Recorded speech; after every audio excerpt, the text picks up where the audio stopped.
The title of this masterclass of this month is The Future of Real Estate Agents, Navigating New Challenges in 2024 and Beyond. Let me introduce our panelists first. You know me, I am the VP of Sales and Partnerships at Local Logic. Brian Tepfer is the CEO of Propstream, which is a prop tech company that's been around for a long time and has a big footprint. Greg Manship is the SVP and MLS of, let's see, SVP of MLS and Data Immigrations at Beaches, one of the largest and most influential MLSs. And Ryan, how do you pronounce your last name properly? I don't want to butcher it, Maurer. Ryan. Maurer. Okay, Maurer. Ryan There's a lot Maurer. of R's in there. Yeah, that's I okay. know. You're just Ryan to me. He's director of marketing of Cutler Real Estate, which is a great independent, a very long-term successful brokerage. So look, the goal of every master class is to not have it be an infomercial, right? Look at me, I'm in a dark background, so obviously, it is what it is. But is to really not have it be an infomercial for Local Logic. Everybody here is a partner or customer, and we're certainly happy for that. But generically, we really do want to talk about the future of the real estate agent. We're not going to, we've had a bunch of master classes on the web lawsuits, so we're not going to dig too deep into that. We're really going to try and talk about more like day-to-day stuff. Like, what does it really mean? Where's it going? How do agents protect themselves? How do we make sure the value the consumer really knows that that there is a value there? We're just going to be really honest and open about it. This is not, as I told Ryan too, this is also not an infomercial for any agent has also heard already from their broker as to why they have value, right? So we really want to try and dig into it a little more honestly and deeply. So to kick that off, did I miss anything? I don't think so. All right. So first question, okay. We know homeowners are sort of more informed than ever, right? So the first question we want to talk about is, is change to the industry a good thing or not? Right? So, is the change that's happening with the lawsuits and what's happening to the industry, beneficial to agents, consumers, MLSs, and brokers? I know I'm expanding it. I am notorious for curveballs and thinking off the fly. This is about agents, but if you feel like you want to talk about, like, Greg, you want to jump into MLSs too, that's all right. But is this a good thing or a bad thing, for both agents or consumers? Let's be honest about it. We know we have to adapt. We know we have to change, and we're talking about that. But is it good or bad? And please, no easy answers. So, Ryan, pointing at Why you first. we can't just coin change creates opportunity. Yes. Just call it Well, that. you can if you back it up, but you got to Yeah. back it up, man. I actually do I believe in mean, that, but you got to back it up. I do too. I do too. This industry, I think as a whole, we kind of talked about this. I think this is going to provide a great opportunity for us moving forward to think differently, to look at things differently. Things that maybe we've gotten a little laxed in, right? I Yeah. think we have gotten a little laxed, especially on the buy side. Good agents work very hard on the sell side. Heavy listing agents, listings, drive our market. But maybe the buy side has taken, lack of a better word, got a little lazy. So I think this is going to provide a lot of good opportunity. It's going to provide a lot of good growth. And more importantly, it's going to educate, I think, a lot of agents. And, will we maybe see a shift, and will we see this mass exodus of realtors across the country? It's yet to be seen. I think we've seen some of it already, as the market shifted a bit. Yeah, But right. I think it's going to create some great opportunity. Okay, fair enough. I don't disagree, and I appreciate you being honest about that. There has been probably some of the changes needed, right? So, Yeah. what about you, Brian? I think it's gonna be interesting. It's gonna be sort of a pendulum shift as you look at I guess the media coverage that this has had, and you look at when we talk about change. I mean, it's going to change the market. It's going to change people's perceptions of what an agent and the value of an agent. But I think, as Ryan said, it's change creates opportunity. It creates an opportunity for agents and brokers to differentiate themselves, to show what value they bring to the table.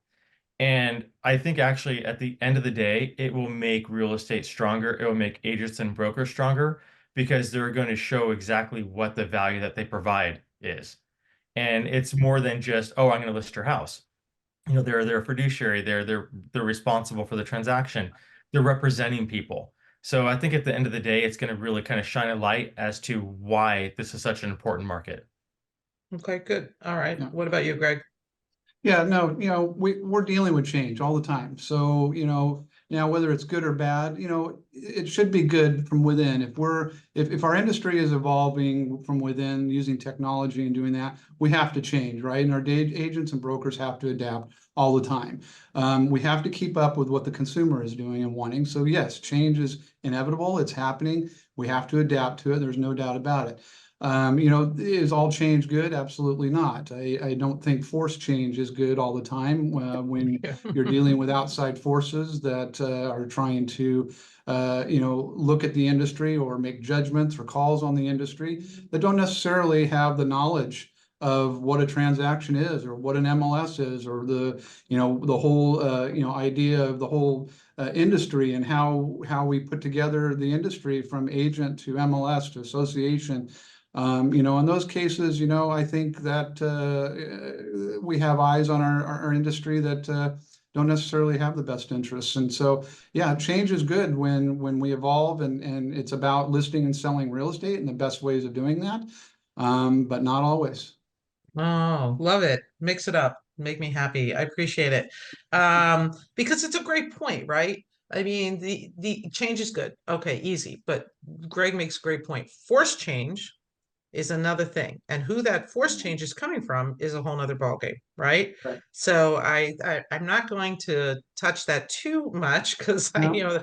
but I do think it dovetails into the next question nicely, which is what does the real estate agent do today that a consumer can't do for themselves? So to your point, Greg, with this change coming in, let's face it, forced change, right? Yeah. Was that change coming in like this is really Ryan's like, okay, we were lazy. Maybe the consumer didn't really know, right, that they should have had change, right? So did this forced change, though, much like regulation often does, make the consumer more aware, right, as a result? So maybe you had some government wonks doing something, but now the consumer knows, and now the cat's out of the bag. So what does a real estate agent do today, given that the change has been in effect forced upon them, that a consumer can't do for themselves? And this is not, again, an infomercial. What is that? What is that really? What can really they can't they do? Because obviously we know consumers are online. I, So let's go from there. Go ahead, Brian, jump in. I love it. I don't think there's anything that a person can't do today that an agent does. I mean, let's be honest. People do FSBOs, they sell their own house. I think the real question is, it's a matter of responsibility. It's a matter of what value does it bring? Could I build my own house? Sure. Does that mean it's going to be standing in 2 years? Probably not. If it falls down, who's responsible for it? I'm responsible for it. If you have an agent that's providing value, they are representing the transactions, or representing the buyer, the seller. If something happens, that's that's who you go to. That's your representative. That's the single biggest transaction of your life. And for most people, so when you talk about what a consumer can't do, I don't think there's anything they technically can't do. It's whether they should do it or whether they want to do Yeah. it. You're paying for a service. You're paying to be represented. And Yeah, so Yeah. that's a great point. Yeah, Mhm. I agree. I mean, yeah, I mean, anything can be done. I mean, a pair report can be done. A real estate review, can be done. Will it be done as well properly. as a good agent? No, of course not. You bring up Yeah. FSBOs, and that's another thing. I mean, can people sell their own homes? Yeah, they do it every day. On national average, it sells for 35% less than it would have if they Yeah, would have that's true. would have 100%. gone with an agent. So, having the capability to do things, yeah, like I could probably same thing, right? I could build a house; it will not be standing in 2 years. I can guarantee you that. But should they be doing it? And I read an article a week or so ago. They pulled thousands and thousands of people, and started asking them questions, about big media, like what they're hearing. And now that they have some very top level knowledge of our industry, they think they know everything about these buyer percentages and seller, all of that stuff. The poll went both ways. They could be swayed one way or the other if Yeah. a good agent got in front of them and talked to them. And I found that comical that, you know, they were so easily drifted one way or the Yeah. other. Yeah. What about you, Greg? Yep. Well, yeah, I mean, of course, the consumer, if they want to do it, can do it themselves. But I tell you what, you know, when I first started in this industry, you know, we had these MLS books, and Oh, you are dating yourself. You're like teeing I me am up for dating my myself. favorite thing. Anybody who joins my That's master classes, I love to yeah. do the That's right. That's right. I'm dating myself. So the agent was the purveyor of the information. They had the Yeah. information. They provided that information. Yep. Well, now that's 100%. almost flipped. That's 180 now. You know, the consumer has all this data, all this information. They get this rosy picture sometimes of their home or what it's worth, or, you know, the neighborhood and all this information, or where they're looking. They get all this data. And, you know, a lot of times it's not exactly exactly right. In other words, it tells a story, but it doesn't necessarily tell the correct story. Yeah. And so in my cases, in these days, I see the agent as, you know, they're sifting through all this data that the consumer is being inundated with on the market, everything, and they're basically trying to, you know, hone that down, you know, make it better, make it more precise on a value of a home, where to buy, the schools, everything like that. I think, you know, the agent more likely is taking all this data and refining it so that they're working well with their clients and bringing that value, as Brian mentioned, you know, to the table. And I think that's a big value proposition that these agents bring, right? And taking advantage of the tools, say, for example, from my side, MLS, taking advantage of those tools and using them, whether that's, you know, the CMA products, whether that's the statistics, and using those really to refine, I said, all that data that the consumer is getting inundated with. Not everything we look at on the internet is true. And so I That's think the value I of thought the it agent was.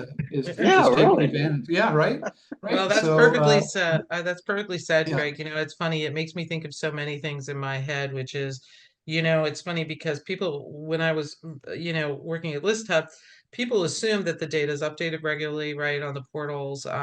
You don't know if it's MLS data or not. People don't realize the value. I'm sorry, this is a plug for an MLS, but how much goes into aggregating that data, make sure it's accurate, it's current. I am, you know, this is a plug for Local Logic. I am proud of us because we do that. It is all of that, right? We do care what story we tell to the consumer, right? Because it is important. So I think that's extraordinarily valuable in terms of you're right. And maybe to Ryan's point, as the consumer gets more educated on the process because it has been forced upon them, they will get better at knowing the value that an agent provides, a good agent, let's face it, Yep. right? Right. And they will be able, and an agent will get better at demonstrating that value, same as an MLS, really, right? Or a brokerage for that matter. People will start to understand the roles we play in the industry better, and will feel better about paying for it. On that Yeah. note, Well, I was just going to say, you know what's funny about that? It's a cart before the horse scenario, because as you brought up the yeah. MLS, something, again, not a plug for an MLS, but as a recovering MLS vendor, that is that is 80% of the work, right? It's the business rules. It's Yeah. validating data. That's right. So when a consumer, as they said, is they're bringing the information to the table, that data they're getting is coming from the MLS. You know, with they're getting displayed. But they don't know that. They don't know that, but the hard Yeah. work is actually being done from the agents or brokers, the MLSs, validating the data, checking the records, going through tax records. Like there's so much that happens on the back end to Totally. Right. provide that Sure. data, and they just see that front piece, which is I see a house, Right. Yeah. and And so it's the that same. And how much of our tech, you know, is fed from MLS data? Like, Everything. Everything. right? Everything. But again, the consumer has no idea. And in fact, it's near No. impossible to really put out good tech without MLS data. And it's funny, when I was List Hub, they would say, "Oh, you know, there was this service, I pay $20 and it goes to all the major sites for syndication." And I said, "Well, I have an idea. Why don't you go ahead and change the price and tell me how long it takes for it to update? Because it never will." I'm like, Yeah. so just know that that's a Yeah. one and done. Anyway, let's move on. Yeah, well, just a point though on that too, Audrey. You mentioned media, you know, and the consumers are reading media on markets, they're reading statistics, but even that is all over the map, and that's the importance of the local market, right? Because Mhm. those are the local market, the local agents. They can provide Yeah. that actual real data and real statistics. I mean, I see articles all the time from quotes of major articles that take, statistics from, these national snapshots, which these national snapshots don't always, they don't always have the image of what is really going on in a marketplace or not. And so, again, these agents have that value of bringing a local reality to the marketplace, to these consumers that are reading these articles on a national basis that may or may not apply to that local market.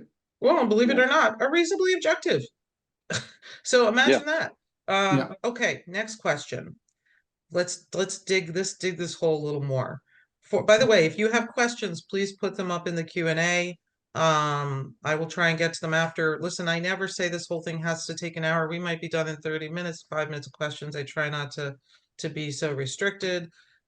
Somebody did ask me this recording, if you registered for the webinar, this recording will be sent out afterwards. So for representation, which side matters more to the consumer, the buyer's agent or the seller's agent? I mean, this one's a fun one, right? I mean, there's a lot of focus on buyer's agents. Local Logic is putting out some tools to support buyer's agents. I think you have some, Brian. Everybody's focused on the buyer's agent. Are we correctly over-focused on a buyer's agent versus a seller's agent? That's a fun one. Who wants to? That is a fun one. I'm not even gonna pick on anybody. Who wants to jump into that one? I'm gonna leave Ryan for last because he's like, please God, not me. Listen, I Don't make me volunteered answer Ryan this to go live. first. Okay, Don't Brian, make come me on. answer this You live. can do it. Oh, I know. No, I mean, Oh, he's I mean, taking the obviously, bait. Do it. it depends, right? I mean, it depends from the consumer's standpoint. It depends. Are you looking to buy or sell? Are you looking to sell before you buy? All those things come into play. But is one more important than the other? I think this is the kind of the question we're after. And you're right. Has it flipped maybe in the last so many months a little bit? Has buyers have been in the news? Well, it's tagged to inventory, which you mentioned on the prep call. It's all about inventory. Yeah. So, listings, I mean, that's what drives our industry. I mean, that's what drives us, to do it. So, Always. I don't want to say it aloud, but I mean, Yes, you listing do. side is more important. I mean, it is. But it's something who works I can't in the lie industry. and say Everybody it's not. knows that. Everybody knows that. I there's two sides of the same coin. Yeah, That's I like right. that. I mean, the reality, I don't know if it's what matters more. It's just they're different things. If you're representing the buyer and you're an agent, what are you representing? I mean, I'm not going to tell everybody what their job is because they all know what their job is. But if you're representing a buyer, what are you doing? You're making sure that the little things count. If they're going through the inspections, the negotiations, all these things, and then you hope that when they in turn sell that house, that they're going to go to you for their listing. So again, it's two sides of the same coin. I don't think it's really what matters more. I think they're just two very distinct things that each need to be treated separately. And that is my political answer of the day. And I might steal some of that. I'm not gonna lie. Well, and again, I'm kind of on the fence with which matters more. I think they both matter, but I think the way this industry is going right now, what we're looking at, and the reality is that the buyer side is going to have to work a little harder to show their value to their client, and it's not always going to be the compensation part of it has always been negotiable. It's always been flexible, but look, the buying side is going to have to work to show that value. And whether that's through agreements or written agreements, they're going to have to show that value to their clients, and and work harder to show that, because in this area of compensation that is changing. And so I see that. I don't see the value on both sides. I see the value on both sides, but I see that the buying side is going to have to work a little harder. What's funny about that to me? Sorry, go ahead, Ryan. So back to what Brian was saying, I'm rethinking this in my head. I'm like, well, is buyer seller more important? It's database, right? I mean, our we're driven, through our database, and, client for life mentality, so, buy side, sell side. Yeah, I guess it is, two sides of the same coin kind of idea. Because if you're a good agent and you are staying in flow with these people, and you're putting them in a database, you're signing them up for Market Watch, you're doing all the right things, does it really matter at the end of the day? if they were a buyer or seller. Eventually, if they were a buyer, they were probably going to sell. You 100%. know, vice That's versa. right. So I think it comes back down to database as far as any agents on the call, you know, would care. Yeah. You know what always strikes me is always a little funny. I always feel like the buyer's agents do more work, to be honest. Yeah, right. I've been buying and selling a lot recently, and the buyer's agent's the one that's in the car and going to the appointments if the industry changes where buyers are actually able to go and see a house without an agent, but even if they could and they do a background check and there's services for that, blah, blah, blah, right? In truth, it's still pretty valuable. Like, so, okay, so you walk through the house by yourself, right? Who cares? It's an open house. I don't care. The truth of it is, I got a million questions, right? Mhm. And the people who are sitting on open houses are usually kind of no shade, but junior agents coming up, and so they often don't know that much about the property. It happens, right? But in Yep. truth, like a good agent, again, we keep coming back to that. A good agent has done their due diligence before you even walk through the property together, Mhm. and is hopefully not wasting your time on which ones you walk through, and has done some due diligence.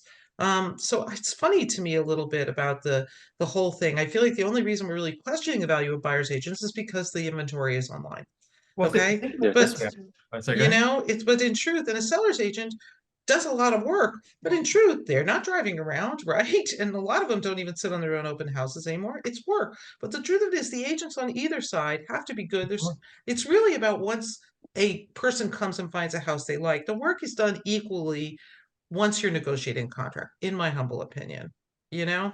I Yeah. mean, it's equal. But I mean, Well, think yeah, and about it was said earlier too, is that you're not only working on this transaction, you're needing to follow up. The Yeah. consumer this day, they don't have a lot of patience. They No. frankly don't have a lot of loyalty. If No. they don't have something that is getting done right here, right now, they're gonna move Totally. on. So to keep that relationship going, using the tools that not only work on the transaction that you're doing now, but keeping Yeah. that consumer in the loop, using transaction, things that go on Like TM, all the like time, transaction. providing Yeah. them information from you, keeping them Yep. in the loop as to, for example, setting them up on their utilities, keeping them in, doing those things above and beyond the transaction. And after the transaction is over, keeping those people in your loop, communicating with them on a constant basis. That's what builds the loyalty now. It's not just automatic anymore. The consumers are moving, and especially the younger consumers, they're moving. And if they call out on a contact, they don't get an answer, they're moving to the next person. So, the agents, it's very important that the agents, keep those consumers and use those tools to keep them loyal, keep them Well, I think, oh, I think oh, you froze for a second, Greg. Thank you. communicated to, keep your Yeah. face and brand in front of them. Okay. yeah, well, the thing about this, that the one thing that we didn't really talk about on the buyer side as well is you want to keep that client. How well that transaction goes, it completely is on you.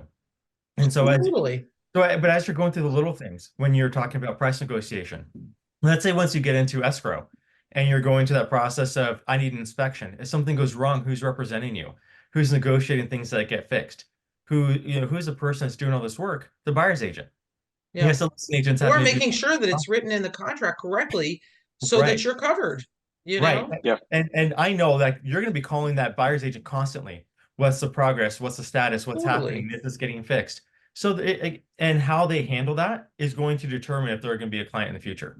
Yeah. I always say, I always tell this story. So please, if you attend a lot of master classes, be bored for a second. I was a loan officer for like 10 years. And I used to always say that when LendingTree came in and it was, oh, it was going to replace loan officers because it was online. I said, people are forever going to need somebody to thank or blame. It is the largest transaction of their life, and they don't want to do it. I'm sorry. It helps to research online, and it certainly made the industry significantly more competitive. Yeah. But as long as the consumer needs somebody to, I usually just say blame, but hopefully thank. But anyway, all right, that dovetails us into the next question, which I really like, which is what are the tools? How does an agent show value? We want to make sure that an agent doesn't go the way of a car salesperson. I always like to say, when you're buying a car, another big transaction for you, the industry's really changed, and a car salesperson is let's face it, is not making a lot of money per sale and is not it really key to the transaction anymore. They're just not. They literally run back and forth to the general manager. And maybe, Well, you so know, yeah, so we're just gonna smash an entire industry right now. I did, but you know what? This is not about them. So, and I could do a whole nother masterclass about my feelings about buying a car. But actually, on that note, you see the car industry now makes money of like 10 different ways. There are like 10 different profit centers for cars. And I do believe actually you see this in single family rentals. Whole nother masterclass, Ryan, about how the institutional investors are changing our industry as well, not just legislatively, right, Greg? Mhm. But when institutional money comes in, that changes the way we perceive the transaction as well. But on that note, how do we make sure that a real estate agent has the right tools, and what are those tools? Obviously, Local Logic has a ton. Feel free to see me after about that. But generically, what's your feeling on that? Like, what is important for them? You know? Oh, well, I always think that's such a great question though, because it's so different. And this is where everybody's Yeah. heard the pitch that real estate is local. If I'm buying a house across state lines, or if I'm moving out of a neighborhood that I know, the value of that agent is so important because I don't know if I'm moving across state lines or to a different city, what good streets are, what good neighborhoods are, what the schools are. And yes, you could go look online and do demographics and statistics, which is great. Nice plug for Local Logic, by the way. But it's also that feeling that the agent is inherently going to know this is a busy Yep. street, this is a nice neighborhood. So real estate being local and actually showing value, that to me is what really matters, is when you're actually moving or to somewhere that's more than 30 miles away, 40 miles away. Yeah. I Do always you find know that. almost Yeah. everybody? I looked that stat up today with NAR last year. People on average move 20 miles or under from where they live today. Like something like 80%. Sorry, Yeah, go but ahead. I think Brian, that rings true. I mean, even if we're not crossing state lines or a different city, I mean, even if you're moving within the same area, that local knowledge comes so important. I mean, say you're moving to it's not a busy road, but hey, turns out this is a cut through road from this busy road to this busy Yep. road. Things Right. like that you wouldn't know by visually stopping, looking at the property, looking up and down the street, and going, huh. This is a nice quiet little road. Then you find out come 8 a.m. when school's getting session, and suddenly it's not.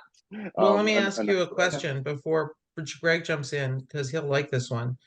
Dovetailing into this, how does a broker and an MLS make sure that they're giving their agents those tools or subscribers?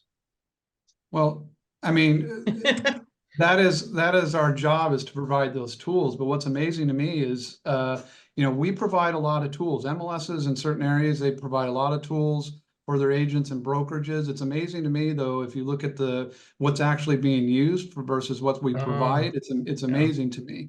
Yeah. And I find, huge gaps in the usage of our products and tools. And, some of these products, it's interesting to me is that, we have products and tools that will help make your life as an agent or broker a lot more efficient if you take advantage of them. I always want to let agents and brokers know is take a moment, take some time, and go through everything that your MLS has with regards to services and products and those things that can make you or your brokerage or as an agent or team much more efficient in what you do on a day-to-day basis. You will be absolutely surprised the things that are available or the things that are in our tools that our agents and brokers don't take advantage of.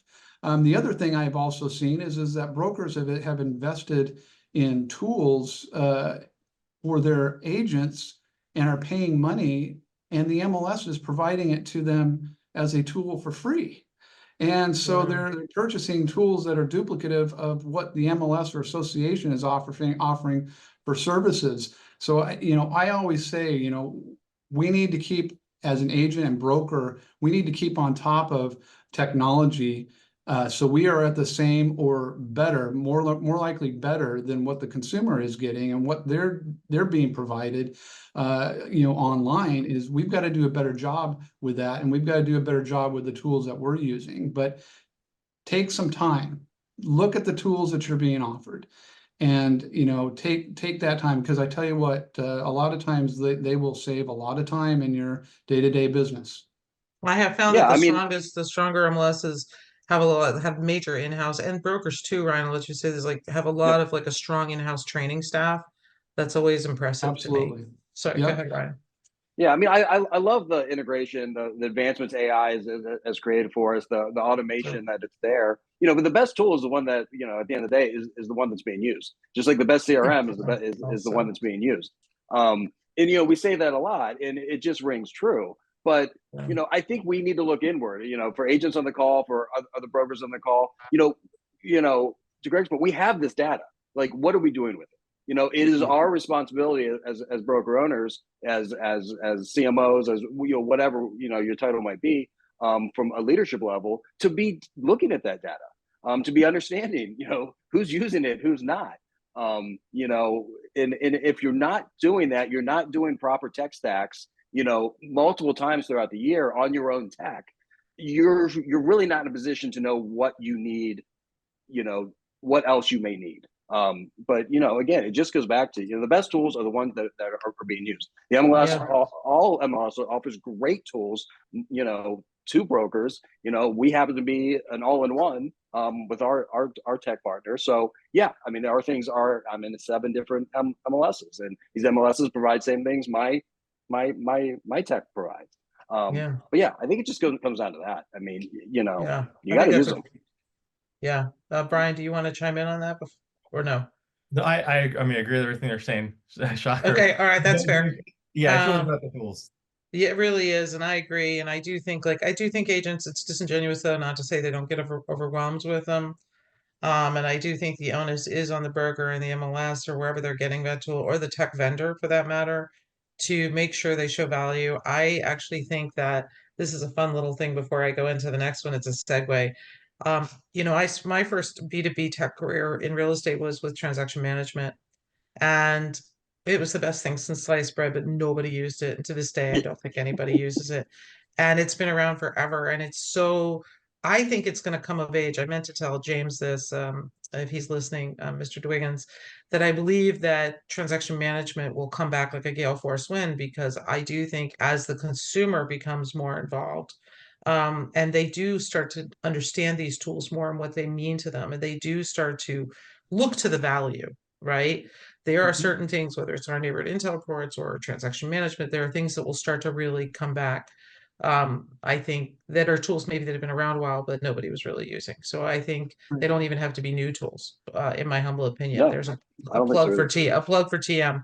On that note, last question here before we open up for um, questions from the audience, so to speak. Alternative solutions. Let's end this thing with a bang. There are a bunch of alternative solutions coming out there and new models and new tools, right? And so we won't name any of them yet, but how do we think that they will affect the industry? Concierge services, you know, probably more flat fee models, right, than there are today. And to your point, Ryan, I think on the prep call, what role does a lack of inventory play, you know, on that? Does it, because there's less inventory, does that make the agent more, you know, how does it affect these new models and the role of the agent, et cetera? Dead I, silence.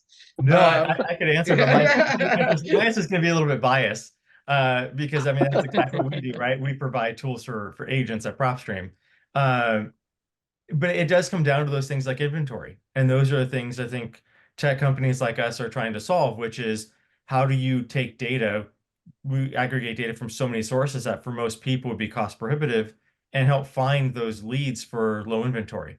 Look for those qualified things. And I think this isn't just true for us, but for any tech vendor. How do you look for things that are going to be qualified listings? How to look for things where people are having mortgage issues, foreclosure issues, people that have been in their home for a long time, people that have changed their life, family, you know, changes that is going to encourage them or require them to sell, or and to look for those leads in those listings. And so I think it's really going to be in this market in 2024, especially using data analytics, using tools, using statistics to help overcome the inventory challenge. Because there are houses out there that need to be listed. I think, you know, agents just need to have the tools and put the time in to look for those listings. So your point is it doesn't matter what model the agent is operating in under, whether they're flat fee or concierge or full service, right? As long the bottom line is what's the job you're doing and how are you availing yourself of the tools? Absolutely. Yep. Good Absolutely. answer. What about you, Greg? Yeah, I mean, again, models are going to come and go. It's true If the too. consumer and the public demand for it, it's going to stay. If they don't, it goes away. You know, the Yeah. traditional model obviously has been around for a long time. That'll continue. The tools that we offer, again, the biggest thing that I see from an MLS perspective and the tools and services that we offer is take advantage of what you have. Educate yourself on the tools that we provide, that we do provide already, and the services, the data that we provide, all that stuff. Take advantage of that for your brand and your clients, and take the time to invest in that. Again, a couple other points I see. For example, branding yourself. Brian talked a little bit about leads. There are a lot of our members that don't even put their profile up or go to the major portals and update their profile so that they can properly get leads. So for example, go to your major portals, make sure your profile is set, make sure that, you're doing all you can for your brand. If you're getting leads from these portals or wherever you have the data and your brand is out there, your name is out there, your number, your email address, your brand, check those sources. Make sure that your brand is what you want it to be. Make sure that the leads are going, and double check and make sure that the leads are being, presented or sent to where you're supposed to be sent. The biggest movement of these portals and where the data is go, the biggest changes that they've done is a result of agents not following up or not even reaching out on the leads that are provided to them. That's where some of these models have come up. Yeah, So that's my true. thing with our agents, our members, is I always try to emphasize, make sure your profile is out there. That's your brand. Take advantage of the tools, educate yourself, and make sure that your leads and the lead generation and profiles, everything that's out there, make sure those are up to date, and make sure they're fulfilled and filled as much as they can be. So Yeah, I think Yeah, that's and fair. I think that's great. And I mean, I love tech, right? Like, we have to be the first to admit, to look in the mirror and say, I'm not good at everything. Or, simply be real transparent and be like, hey, I don't like doing this part of my job. And that's where all these different, tech and models come into play. And I'm all for them. But, Greg's point, like, you need to know what's available to you. That is your job. You need to really take a look at your broker, at your MLSs, at any other partners you're involved with, and you need to really look at them what it is, and you need to take the time. Yeah, branding. I mean, branding. I mean, we are all about branding. We have the Cutler umbrella brand, and I probably have 200 independent brands of teams and individual agents underneath, working for us. So that is just going to be crucial. We've already seen the shift, right? Where this is not a transactional business industry. It hasn't been for many, many years. Some people clung to and try to keep it that way. Yeah. But it's obviously fully migrated into a relationship business. And if you're not building those relationships or taking advantage of all these models and all these techs and all these MLSs that are going to help that automation, to keep you in front of, keep you top of mind, to free you up for, working on your business. I always say, working in your business versus on your business. In your business is what you got to do every day, right? It's what you got to, deal with contracts, negotiations, clients. But, take that time to work on your business. Look at your brand, look at who you are, and take advantage of all this stuff that's readily available at your fingertips to get that out there, very easily. Well, you literally walked yourself right into a question we had. So I'll read it to you because I'm pretty sure you just answered it, but we'll see. One of the questions we got was, do you think the new agents that have been raised in the internet world are adopting tech tools for efficiency more than established agents? Is there a shift from the quote, this is a relationship business, to this is a data digital touch business? And I do think like you all kind of skirted the question, if you'll forgive me, about new models. And you all did it extremely well. But I do think this goes to the heart of that question where are we in effect, and we'll end the session on this one, which is, are we in effect asking consumers? I think what Carrie's asking is, are we asking consumers to pay for a relationship because it's our neighbor and our friend, or they do a lot of business in our area? And I think that's valuable. Don't get me wrong. Is it going to shift with the quote unquote youngins to, well, I don't need to use my Aunt Sally because I have there's this other model out there and I can do it all online and save money. And I do think that's the heart of the question. So I'll let you guys answer it and then we'll call it a day. Well, I mean, short answer is no. I mean, short answer is no. I mean, is there, You know what? I'm an old millennial, I guess, is my my title, right? So like I didn't grow up with all of this. Like I was learned in it. All this tech, all this, social media, so on and so forth. But at the end of the day, this is an emotional transaction. This is inevitably the largest purchase you are going to make in your lifetime. Take that human factor out of it. Will there be less of it in with the younger generations? Can more be done with models and tech and that kind of thing? Yeah, I agree with that, but it's never going to be out of it. They're just So your it's answer too is important. no, it's too big of a transaction. It's the number It one is. amount of money There's people too many spend. things that can go It's wrong. always going to be a relation. I agree with you Yeah, 100% for the there's record. too much value Brian? that a good agent brings. I Yeah. I would shift the word relationship business now to it's a service oriented business. And I Oh, think that was Hospitality really service. nice one, Brian. the big pivot. People, well, sure, that's really the pivot that people need to make. You're in the service business now. And Yeah, I might regardless of steal the that as tool, well. right, regardless if you're getting an MLS book on paper or you're able to get the data from your phone, it's still a service-oriented business. And I think that's really going to be the shift in dealing with, I guess, the younger generation, because that is what they're going to expect. Right, that's great. That's fantastic. Yeah. Greg? Yeah, and to touch the stuff I want to do on my phone, the stuff I want to do on my own, I'm going to do, and so are these consumers. But there are going to be so many that look at every industry here that they said was going to go away because of automation. Automation does not substitute for a relationship that you want a human interaction with, and real estate is just a perfect example for that. I'm even hesitant to buy a car on my own.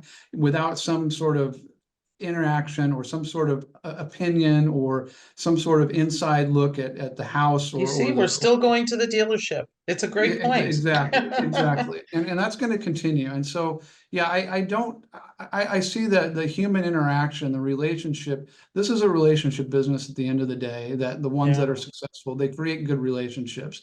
And you're not 100%. buying the house all the time. You're buying also the service and the person that dealt with your transaction. I started off in sales, so I know you're buying from the person. You're not buying Yeah, necessarily totally. the product. And so, these relationships are going to continue. The successful people are creating these relationships. They're going to keep that relationship live much after the transaction, and for their next one, they're going to be, setting themselves up for future transactions. So I think that part remains. To Brian's point, yes, it's a lot more service oriented.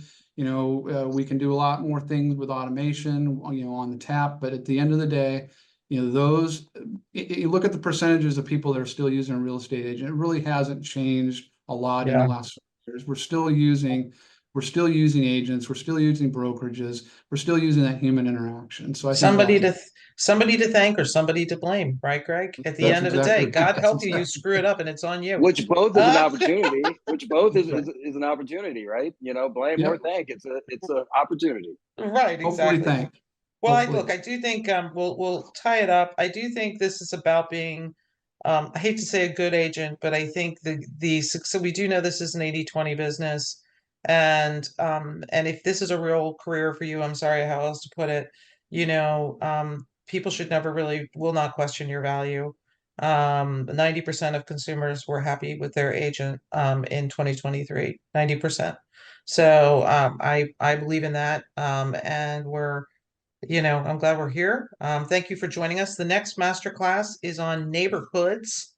Who decides what's a neighborhood? Why is a neighborhood tied to value? We're going to dig into that nasty mess. So enjoy. That'll be on Valentine's Day. So we can all, please wear red. I promise I'll have a heart on of some sort. So thank you everyone for joining us. Appreciate it. And we'll see you next time. Thank you guys. Thanks, Ed. See you later. Bye-bye. Thank you.